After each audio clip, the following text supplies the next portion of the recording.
Humans are heading back to the moon and hopefully one day Mars. But before any of that happens, all eyes will be on Space City as a crew of the Artemis II starts their training at Johnson Space Center for the first mission to orbit the moon in over 50 years. Joining me today is Artemis II Commander Reid Wiseman to talk about his time in space as an astronaut, why this mission is so important, and if we'll make history in our lifetime by landing on Mars. It's Monday, June 26th. I'm Raheel Ramzanali, and here's what Houston's talking about. All right, we've had some awesome guests on CityCast Houston, but I think this is the best one. Commander Wiseman, welcome in. How are you? I'm doing great. It's great to talk to you this morning. Great to be in Houston. All right. So how does it feel to be the first astronaut on CityCast Houston? Wow, what an honor. I didn't even know that was a fact. So it's it feels good.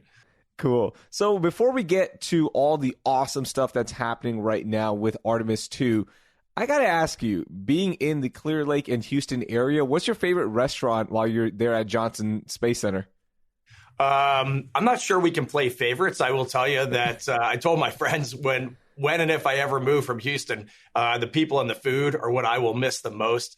But some names that have been important to me since I moved here, Killen's Restaurant. I took some friends there on Saturday night. Papacitos. Yes. There is so much good food. There's so much good food history here. I pretty much love every restaurant I've been to. Oh, that's awesome. That's what I'm talking about. All right. So in April, I sat down and watched the Artemis II trailer with my daughter, which, by the way, that was incredible. For those who haven't seen it, what exactly is the Artemis II mission? Artemis II is a single mission, but it's part of a broader Artemis architecture that we really want to see humans walking on Mars. Before we go to Mars, we're going to go out to the moon. We're going to live and work sustainably and responsibly on the lunar surface and in lunar orbit. And Artemis II is the very first tiny step in that architecture. So me and my crew of Victor Glover, Christina Cook, and Jeremy Hansen will launch out of the Kennedy Space Center in Florida. We'll do 2 laps around the Earth in a low and a high Earth orbit, and we will press out 250,000 miles and do 1 turn around the moon and then come home. Man, that is incredible. This mission is so important for the future of space exploration. Do you kind of feel that pressure already? Just everything you laid out, and because of what's at stake here, do you feel pressure? I think what we feel right now is excitement. The public support has been amazing. The political support has really been heartwarming. A lot of people are interested in this. I was sitting on my couch a few weeks ago, right after we got named to this mission, and my phone rang, and I picked it up, and it was Tom Stafford, who went out to the moon on Apollo 10, and he was telling me just how excited he was that we were going back to the moon and on to Mars. So even when you can get the Apollo generation that was there in the late 60s and early 70s motivated, that really made me happy. I keep hearing about the Orion spacecraft. What's so special about it? What's special about Orion spacecraft is it's our first spacecraft since the 1970s that's designed to operate in deep space. It is incredibly capable, loads of backup systems, loads of crew capabilities. So we can fly this vehicle out to the moon, past the moon, a crew of 4. We can live and work in this capsule for 2 to 3 weeks.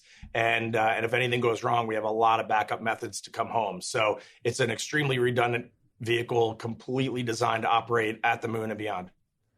And how different is it than the shuttles and the rockets that we've been using before? Because I'm sure training to learn everything on board, it must be intense. I would say, in all honesty, a spacecraft is essentially a spacecraft. The space shuttle was an awesome machine. It was designed to go to low Earth orbit to about 250 miles off the surface of the planet.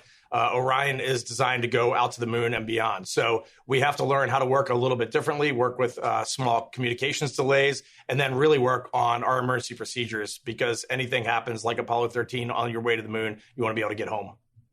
So how do you physically train to go to the moon? What's that been like? So far, it's been a ton of media.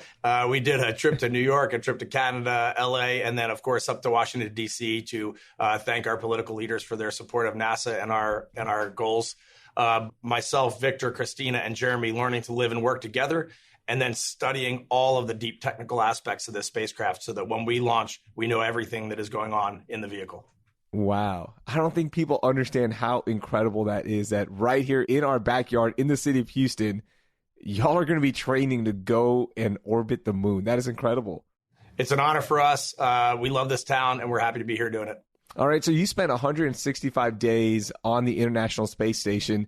How often do you still think about being in space? Oh my gosh, being in space changed me completely. So I think about it just about every day.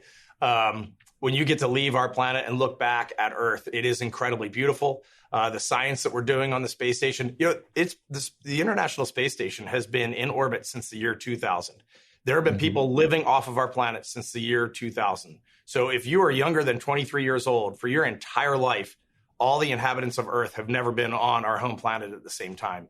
Right now, we have a great crew on the space station. Frank Rubio is going to be up there for an entire year. The Axiom 2 crew just launched and did a mission of about a week up to the space station and came back. Axiom's right here in our own town of Houston as well. So that place is just a booming science platform. I think about it all the time. Floating is amazing. The view of the Earth is amazing. And the people that you get to work with really blow your mind. Can you describe the first time you saw planet Earth looking down? Without a doubt. I rode to space. My only mission was in 2014. I rode on a Russian rocket launched out of the Baikonur Cosmodrome in Kazakhstan. And I just absolutely distinctly remember getting to space and floating. And I looked out the window and I could not see the Earth just because of the way the spacecraft was oriented. And then the spacecraft did an automated maneuver to set up for a burn that it had coming up. And when it did that maneuver, the Earth came into my window.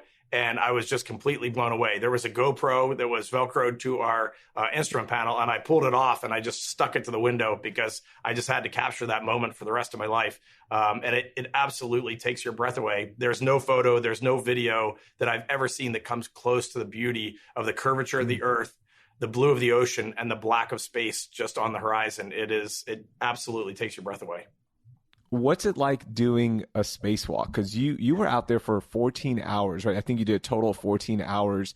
Do you ever just turn off all comms and you're just like, I just want to feel silence and like feel the lackness of sound of space?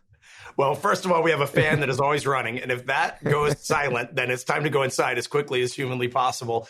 But there was a moment on my first spacewalk where I got to the top of the space station. Each spacewalk is about 6.5 to 7 hours long. So they're long. I got to the top of the space station and the sun was setting and the view was so spectacular that I asked Houston, Mission Control Houston, if I could just have a moment to soak this in. And of course they said yes. So you do recognize the beauty, but it is going outside the space station to do repairs and to upgrade the space station it's the most physically demanding, mentally demanding thing I've ever done in my life. Oh, that is beautiful. Okay, I've got 2 more questions for you. You've talked about how this is a small step in a bigger journey for Mars. Hopefully, being on the lunar surface as well responsibly, as you mentioned. When do you think we can accomplish these goals? Let's go with the lunar surface. When do you think humans will be there, not permanently, but working, operating, creating a base? How far away is that? That is right next door, if you want to think of it that way. NASA's goal is to get humans on the surface of the moon as quickly as possible, if we can, on Artemis 3, which will just come on the heels of Artemis 2. I think it's pretty technically challenging. And one of the neat parts of Artemis is NASA is not building all the hardware. We're not contracting everything. We're asking private industry to come along with us. So SpaceX is building our lander for our first human landing. We just had a second contract with Blue Origin winning for a second lander. So I think within the next 3 to 5 years, I think we are realistically working on the surface of the moon. Wow. How about Mars? Because I keep telling my daughter, she's 8 years old. I keep telling her, I'm like, look, you're going to be going to Mars, all right? Like, I'm training you to become an astronaut. You are going to be the first person on Mars. I keep telling her that and she hates it. But do you think that's going to happen in her lifetime? I absolutely 100% think that's going to happen in her lifetime. If you look at the trajectory of technology and what is going on with private space right now, NASA is setting the goal. We're setting the strategy of humans on Mars. Private industry is filling in the pieces of the puzzle for us. And I think it's, quote me 10 to 20 years from now, but I think we're realistically heading that way. NASA has been operating in low Earth orbit for decades. We know how to do it. We know how the human body reacts to weightlessness. We know how the spacecraft react. We have all the pieces together. Now we just need to go. It's going to be incredible to see that puzzle fall into place. I told you I had one more extra question. What's your favorite space movie? Hands down for me, it was Apollo 13. Came out when I was in college. I think it's perfectly done. It really shows the crew dynamic, the vehicle mission control aspect. It shows spaceflight as a team sport, which it is. And I just think that movie was very well done. That's awesome. Commander Wiseman, thank you so much for spending some time with us on CityCast Houston. And we're going to be following along. Best of luck in everything. All right. Thank you, guys. Great talking to you this morning. That was Commander Reid Wiseman. You can stay up to date on all of the training and news from Artemis II with the link in our show notes. Before we go, yes, Houston is Space City, but we're also leaders in medicine with the medical center in our backyard. And Dr. Hagop Kantarjian is one of those leaders.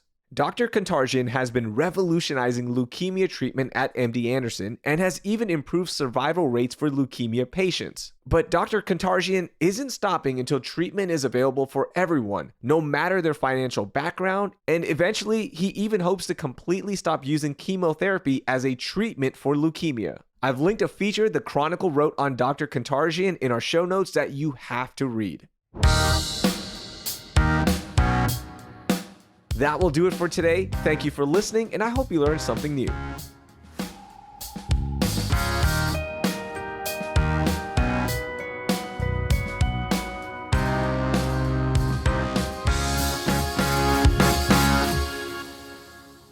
Even hopes to completely stop using chemotherapy for